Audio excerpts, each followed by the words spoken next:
to give me a very basic beat, like a to the left. No, don't do that. That's right. Just like that. Okay? And don't speed up, because if you speed up, I will sprain my tongue. Okay? This is it. All right. Here we go. Oh, actually, you can speed up a little bit. Like, get out there. Get out there. Okay, let's try it again.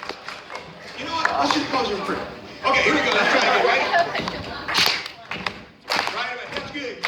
Oh! Okay.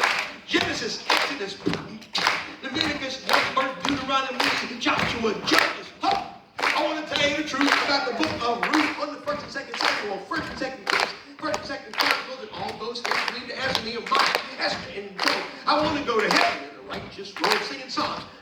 Ecclesiastes, Solomon's song, and the prophets are Isaiah, Jeremiah, and David, singing in David rhymes with Hosea, Joel, and Amos's tale. Obadiah, Jonah, and Whale, Micah, and Nahum, and Amos Christ, Haggai, Zephaniah, and Zechariah. The let's go take books are real. Malachi points to a brand new deal. Say whoa! Whoa! Say wow! Wow! Say yeah! Yeah! Say oh yeah! Oh yeah! We got Matthew, Mark, and Luke, and John, and the story of Jesus, and then move on to Acts and the letters of Paul, Romans, and 1st and 2nd Corinthians, Galatians, and Ephesians, Philippians, Colossians, and move on to 1st and 2nd Thessalonians, 1st Timothy, 2nd Timothy, Titus, Philemon, and Hebrews, and James. 2 books from Peter and John's, all 3. Jude, Revelation. You'll see that these are written that you might believe that Jesus is the Christ and His grace receive. All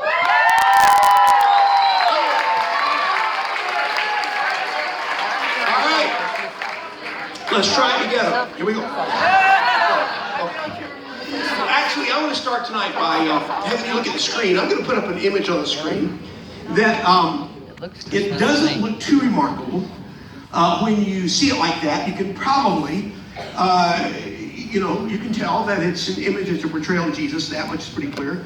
You probably can tell that in this particular rendering of Jesus, he's actually surrounded by 27 different cherubs representing the offensive and defensive units of the Atlanta Falcons, and some guys with special teams, and actually represent the books of the New Testament. But what's remarkable about this picture, it doesn't seem so stunning until you zoom in, because what's remarkable about this picture is that this rendering of Jesus was done without any brush strokes. What? The artist actually did this rendering by actually writing out the entire Gospel of John. He made some parts of some letters darker and some parts of some letters lighter.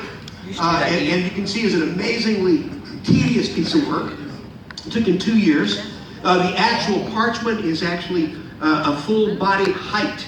And this is not the original. This is actually something I did on a napkin at breakfast. But I think it does kind of. It's a remarkable portrait for this reason. The artist was trying to figure out, was there some way that he could somehow make vivid this particular verse in the Gospel of John? The Word became flesh. The Word became flesh and made His dwelling among us. We've seen His glory, the glory of the one and only Son, who came from the Father full of grace and truth. One of the most stunning facts about Christianity, I'd say the central fact about Christianity, is that God became a human being. That God became flesh. In fact, the very first verse of the Gospel of John says, in the beginning was the Word, and the Word was with God, and the Word was God. And then 13 verses later, we read these words, and the Word became flesh. What that means, in stunning, vivid certainty, is that the God of all creation actually became a human being. And the word that we use for this, and if you're just visiting this weekend, you never come to anything before, like you're not a church person, that's cool. I was like that when I was in high school. I didn't get it. I thought John 3:16 was the bathroom on the 3rd floor. If that's you, don't sweat. But here's the deal. The word we use to capture this truth, this amazing truth, is the word incarnation. Maybe you've heard it before. It actually comes from a Latin word carne, which means meat. Meat. In fact, if you've ever had chili con carne, no. That's why it's called chili con carne, because it's chili with meat, right? unless you have it at school, then it's chili without carne. But basically the idea is that God came to this planet with meat on his bones. That God is not some kind of nebulous, kind of, holy, weird figure, but that God actually came to this planet as a flesh and blood. That he had dirt under his fingernails and hair on his chest, and that he was tempted like we are, and that he walked and he lived in a particular culture, and that he's not somehow distant from the temptations and the hurts and the hopes and the failures that we are. He was God in the flesh. God in the flesh, incarnation. And that's why this phrase, the Word became flesh, is so amazing. And I want tonight, as we sort of finish out our day together, thinking about this God who loves us, who calls us to himself, this God who comes to seek and to save the lost. Maybe the best way to spend our time on it would be to think about this idea of incarnation. The Word became flesh. Why is that a big deal? Like if you're here tonight and you just came this weekend to ski, or you just came here because your girlfriend is here, or because you hope to find her here, or you're here because there were some hot guys here, or you hope there would have been, but I don't know exactly, but whatever it is, here's the deal. This word, this notion, incarnation, God becoming a human being, is a stunning fact. And it changes everything.